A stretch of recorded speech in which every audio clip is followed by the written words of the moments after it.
Alright, so I left Louisiana probably like a week ago. I was there for quite some time. I was also playing out there, and I decided to head on down to Florida to do some playing, but also to take care of some business with properties and stuff like that. So I had a session a few days ago, and I was actually going to make a video. I attempted to make the video maybe 4 or 5 times. Each video was like over 20 minutes, but again, I don't script these. It's just something happens, or I hear something, and then I just go on a rant, or I vent with you guys or to you guys about things. So I ended up not posting the video because it just wasn't, I felt it wasn't good enough, and I felt the information that I just couldn't quite get all my thoughts out properly. So I wound up scrapping it. I did plan to make the video, and for the first time I did plan to sort of make some bullet points so I wouldn't lose myself, and I could be of some assistance to you guys, but also myself, because again, I want this to be like a two-way I'm talking about two-way street. I'm actually on a two-way street right now. But I want it to be a two-way street where I'm learning from you guys and you guys are learning from me. So fast forward tonight, just probably 30 minutes ago, in the casino that I was having my most recent sessions in is the Hard Rock Hollywood. I'll tell you guys the casino, Hard Rock Hollywood. And then tonight I decided to have a session at the Seminole Classic, and the last time I was there was probably like over a year ago, and I stopped going there because I noticed that it was just almost impossible to win. And I was watching the pattern, and even though I felt I knew the pattern, it's just somehow I was still just dwindling, and so I just stopped going. And tonight was my first time back there, and I table talk. I like table talk. I like sharing information. I like hearing people's stories. I like helping, and that's what happened tonight. So there was an older gentleman and a younger gentleman. The older gentleman was helping out the younger gentleman, but then once I came, the older gentleman finally left, and then I started helping him out. He was new to the game. I also was explaining things to him.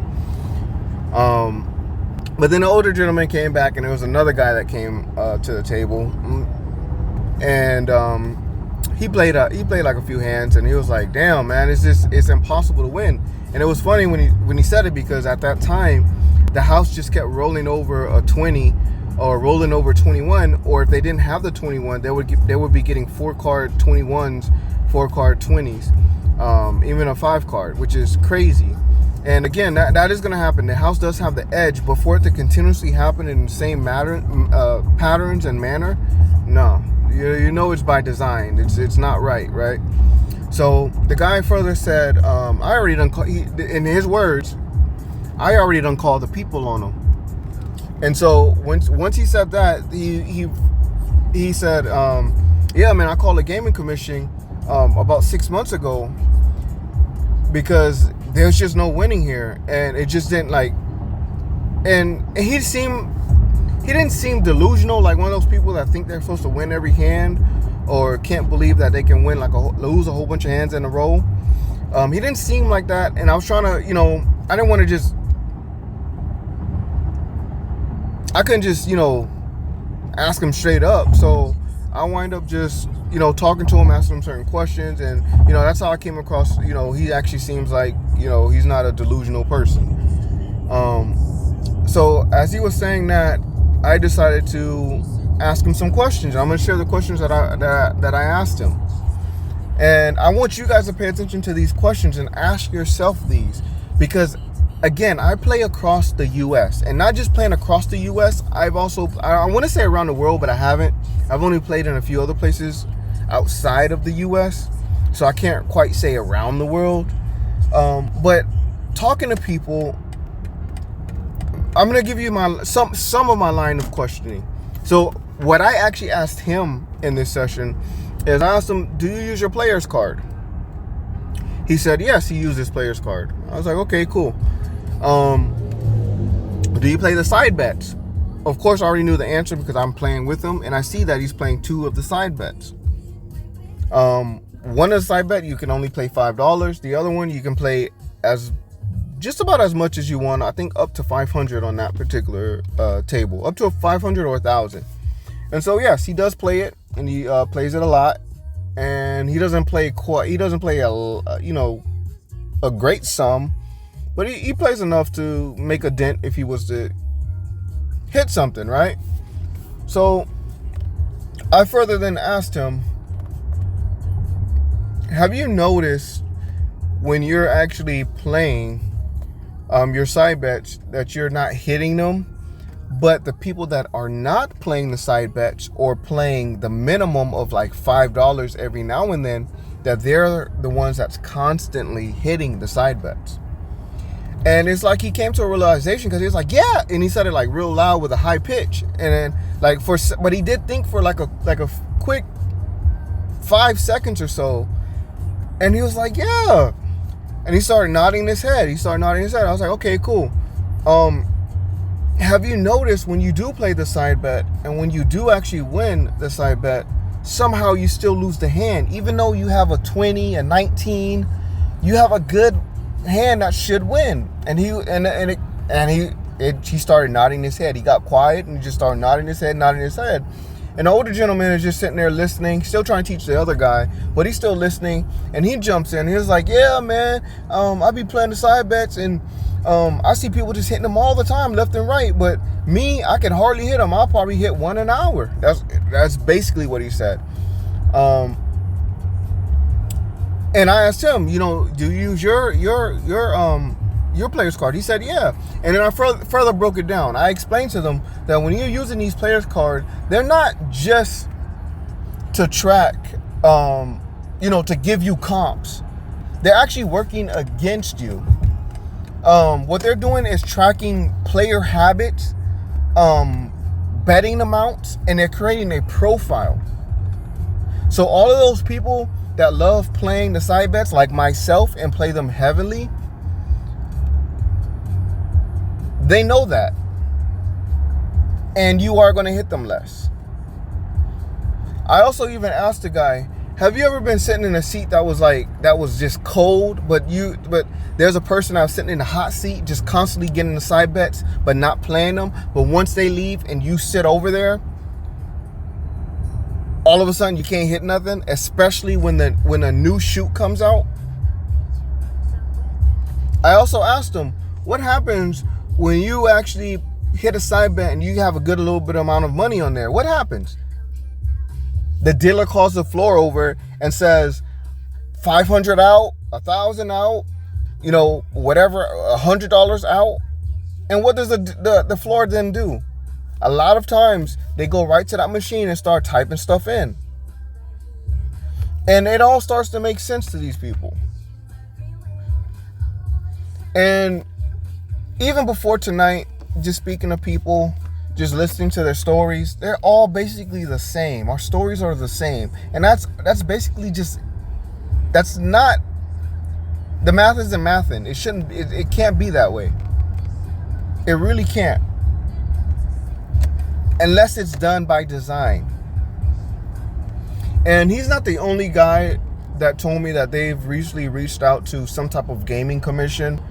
The guy, again, I'm not sure if I said it, but the guy from tonight, he said he reached out to the gaming commission and about 6 months ago, and he hasn't heard not one thing back, not one thing. But I went ahead and actually typed up something that I'm going to actually send over to the gaming commission. 2 gaming commissions, as a matter of fact. But this is it. So I labeled it reporting summary.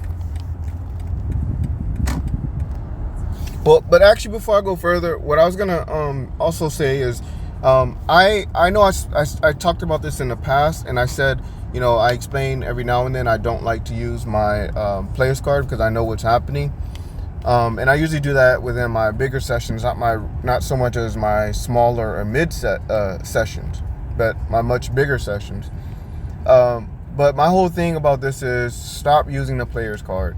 I know you're gonna lose comps, and I know I'm gonna lose comps. I'm gonna lose a lot of privileges. But I think in the long run, losing those would be better than constantly, giving money away at this point.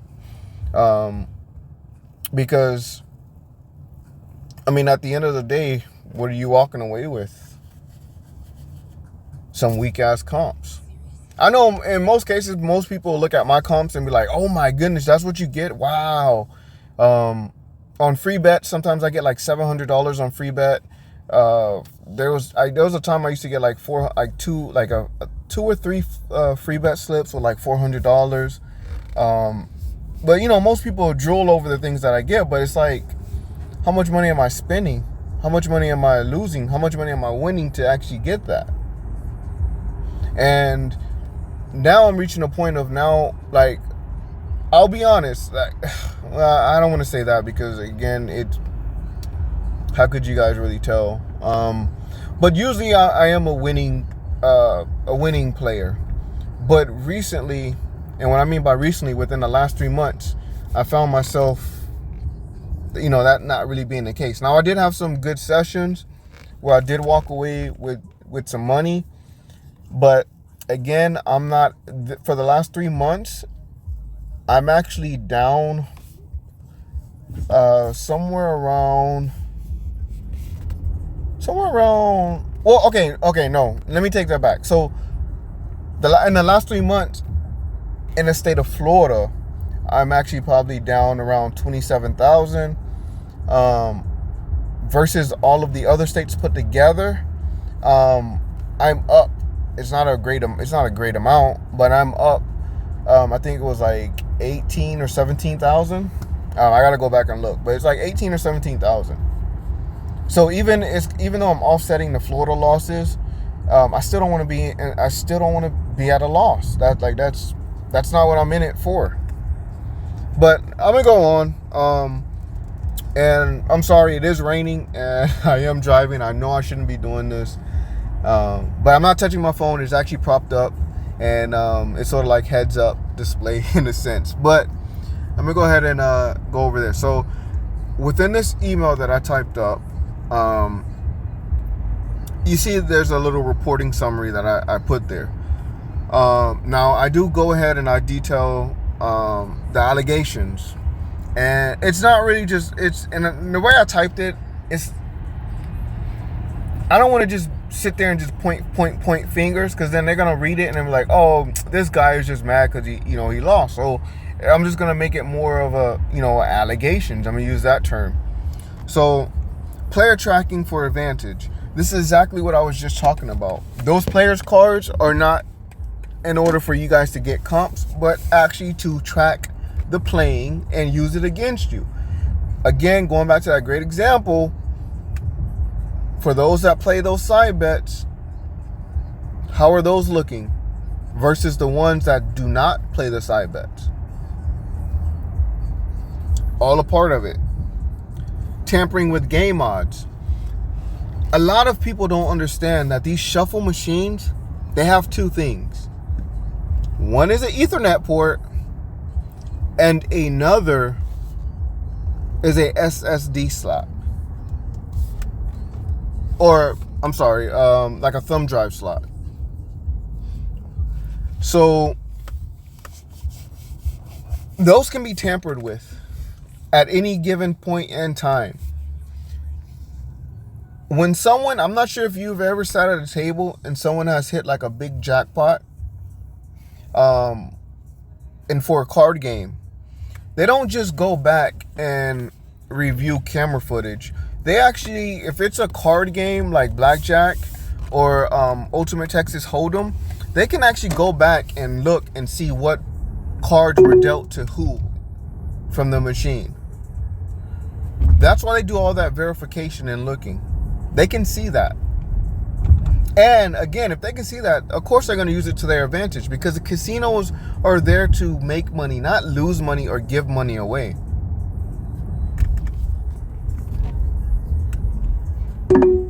So tampering with the odds, yeah, they're definitely gonna do that. They have many casinos have done it in the past, and many casinos will continue to do it and continue to get away with it. Deck manipulation, same thing. They can stack these cards no matter whatever way they want. And what I've been noticing, and these are also some other questions I did ask, not in this session, but the session before that I was going to make the video on. Because again, I'm a table talker. I'm going to talk on the table. But I was asking, and I was pointing out to the table, and I want you guys to pay attention to this, right? So I want you to pay attention to what cards are beating what cards. For example, if we have 6 players on the table, 6 players are playing, right? I want you to look at that last player's card, not the dealer, but the last player's card, right? Look at their cards. See if their cards is beating the second to last person's card. I also want you to also pay attention to the third to last person's card, the fourth to last person's card, all the way on down to the first player's card. Because a lot of times, if you're paying attention, you would see that the last cards are beating the previous card, beating the previous card, beating the previous cards. With those shuffle machines, they can program that shuffle machine. And this is not a conspiracy. This is all facts. But they can program the shuffle machine to shuffle those decks as they want. They can go numerical order. They can go by suit. They can stack them however they want. However, and you think just because they do a little shuffle or a little cut, that doesn't mean anything. If you can ask pros that cheat, or just people that know about cheating, there's cuts in decks that you can do that's not going to affect the outcome of them cheating. And when I mean them, I'm talking about the cheater themselves. And just forget about the casino at that point, but the cheater themselves. There's ways that they can cut, false cutting, all kinds of things. I don't know all the terminology, but it's factual and it's there and it has happened and it will happen and will continue to happen. But now we got machines, so it just happens a lot faster and a lot more accurate. So trust me, they're definitely manipulating those decks. That's how they continuously build those odds and build upon those odds. And then I went ahead and I talked about, the community concerns and, some actions required. I've also went ahead and I talked about, because again, it's more than hundreds, but again, all the sessions that I've played, all the talking that I've done, it's like people have the same concerns. And so many people have told me about how they reached out to gaming commissions or casinos and just nothing happens. Nothing happens. They literally have the right to print money and continue to print money. And what I mean by that is rob the hell out of any and everybody. Any and everybody, especially the tribal casinos. They have free reign. I'm not sure if you guys are aware of this, but there's a lot of deaths and killings and murders that happen on these tribal lands, and it just doesn't get out to the public because they can suppress that. That is tribal land. They can almost do whatever they want. They can really do whatever they want. So these tribal casinos are a lot worse than a lot of these non-tribal casinos.